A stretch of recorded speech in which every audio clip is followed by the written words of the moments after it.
Hi everybody, and welcome to another star-studded screencast. Today we're going to tackle the program evaluation in WebAdvisor.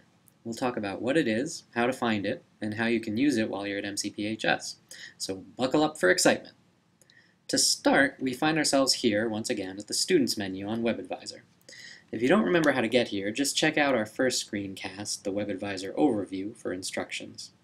As I said, we'll be looking at the program evaluation today, and lucky for us, it's easy to find. Just use the program evaluation link in the academic profile section and you're on your way.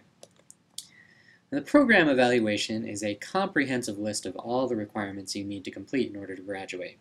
But more than just telling you what you need to take, it shows all the classes that you've already completed and all the classes you're currently enrolled in, and it lets you know just how all those classes count towards your requirements. But before you can look at your program evaluation, you have to make a decision. Which major requirements do you want to see? If you just want to check on how you're doing in your current program, click the circle next to your major in the active programs list. If you'd like to see the requirements for any of the other majors at MCPHS, then you can use the What If I Changed My Program of Study menu to see the alternatives. Just choose the major you're interested in and choose Submit. This is especially useful if you're thinking about changing your major and you want to get an idea of how long it will take you to finish up in a new program.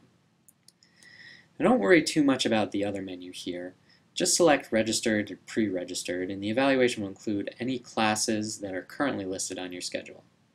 To pull up the program evaluation, just click Submit. And it'll take a couple of seconds, but when your program evaluation comes up, there's a lot to look at.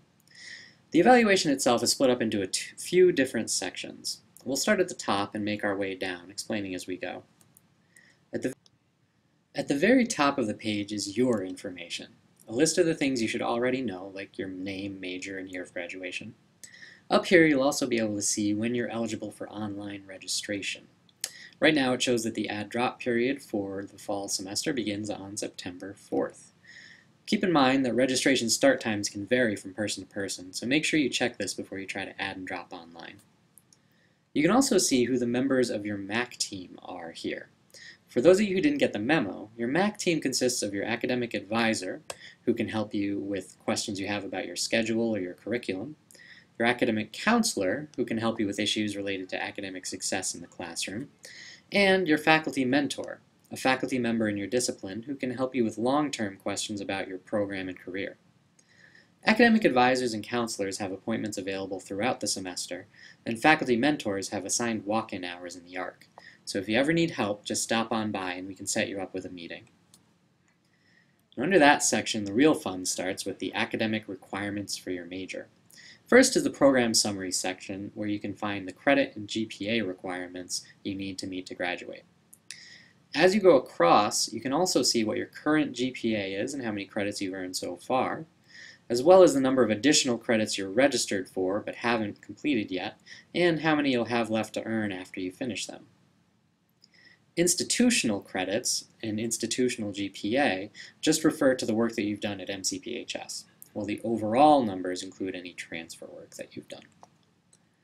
Next, we find the proficiency requirements. Now, oral proficiency is based on the results of the oral proficiency exam you take during orientation. If you don't pass this exam, you'll have to take a class called Oral Communication in Healthcare during your first semester. In many cases, this class can fulfill an elective credit for students who take it. There's also the information literacy requirement, which is fulfilled by the library modules that you do online through Blackboard.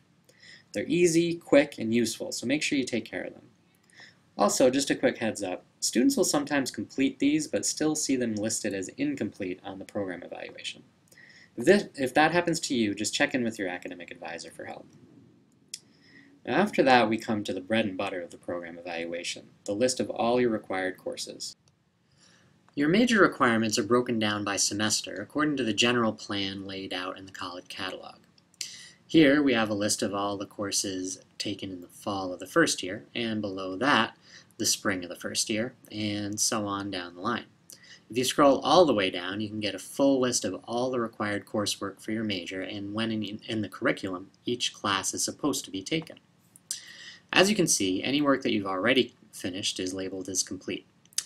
Work that you are currently registered for but haven't finished yet is labeled pending completion of unfinished activity, and any work that you haven't started yet is appropriately labeled not started.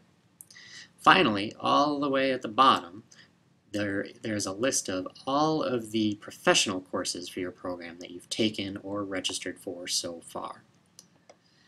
Now, while most of you will progress through your courses semester by semester in the way that's laid out in the program evaluation, there will sometimes be aberrations. For example, in the second year of the PharmD program, students should take their behavioral science, their social science, and their humanities electives. But not all students will take the behavioral science and humanities electives in the fall as laid out in the program evaluation. Some will end up taking one or the other or both in the spring. Now, if you ever have questions about how to read the program evaluation or when you should take a specific class, just talk to your academic advisor and they can help you sort it all out. So that's the program evaluation. And although I'm sure you agree that it's a great tool, you may still be wondering how and when to use it. Well, one time when you'll definitely want to check your program evaluation is during pre-registration, which usually rolls around in October during the fall semester and in April during the spring. At that time of year, you should first check your schedule of pre-registered classes for the upcoming semester, and second, check your program evaluation to make sure that you're registered for all of the right classes. If you are, great, but if you're not, you'll want to go online or meet with an advisor to adjust your schedule appropriately so that you're set up and ready to go before the next semester begins.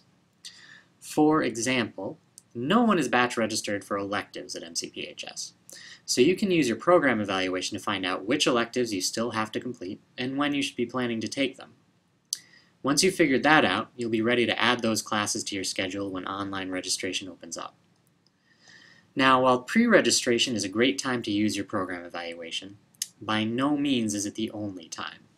The program evaluation is open 24 hours a day, 7 days a week, so if you have a question about your degree requirements at 3 in the morning, just pull up your friendly neighborhood web browser to find the answer. Well, I hope you enjoyed our little foray into the world of program evaluations. As always, if you have more questions about anything that we went over today, just check in with your academic advisor and you'll get the help you need. Stay tuned for next time when we'll be going over even more of the things you can do with WebAdvisor.